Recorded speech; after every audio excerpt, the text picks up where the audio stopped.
এখন গঙ্গার বোটিং এর দিকে রওনা দিয়েছি। গরমে ঘেমে কালি হয়ে আমার আসল রূপ বেরিয়ে গেছে। কোথায় যাচ্ছি?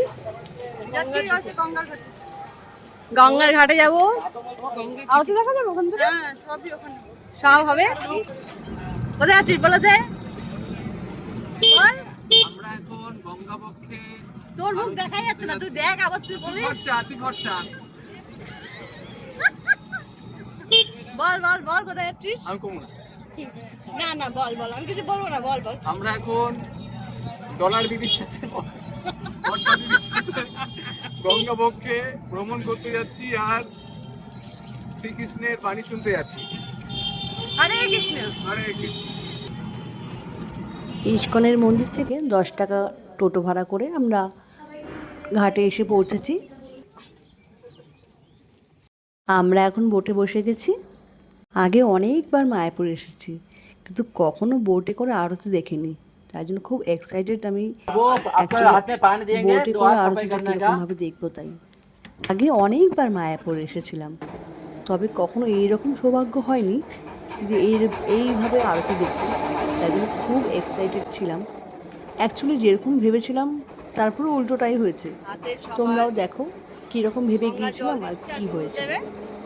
তবে একদিকে একটা জিনিস ভালো হয়েছে, সব কিছুর এক্সপিরিয়েন্স রাখা ভালো। কালকের পরের থেকে অভিজ্ঞতা হয়ে গেল যে গঙ্গা আরতি বোটে করে গেলে কী হয়। আর কখনো যাব না। কৃষ্ণ কৃষ্ণ কৃষ্ণ কৃষ্ণ হরে হরে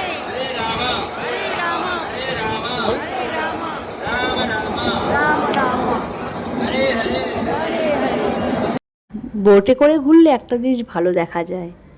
এই দেখো, দুটো জল দু রকমের। যেটা ঘোলা হয়ে আছে ওটা গঙ্গা নদী, আর যেটা কালো হয়ে আছে ওটা জলঙ্গি নদী। দুটো নদী একসাথেই বয়ে চলেছে, কিন্তু কেউ কারোর সাথে মিশছে না। কি অপূর্ব একটা দৃশ্য না? সত্যি অবিশ্বাস্যকর। চলো আবার বোটে ফেরা যাক। এখন বোটে আরতি শুরু করা হবে।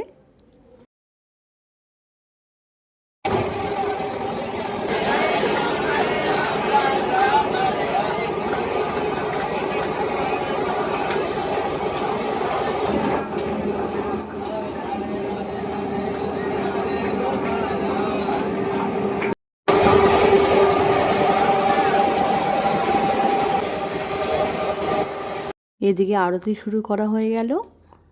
আরতি হবে, আরতিও শেষ হবে, আমরা পৌঁছেও যাব। সবই ঠিক ছিল, কিন্তু এত গরম লাগছিল, সবাই সেদ্ধ হয়ে যাওয়ার মতো অবস্থা হয়ে গেছিল। আরতি শেষ হওয়ার পরে প্রসাদ বিতরণ চলছে। ভালো লেগেছে বলবো না, তবে একটা এক্সপিরিয়েন্স হলো এটাই।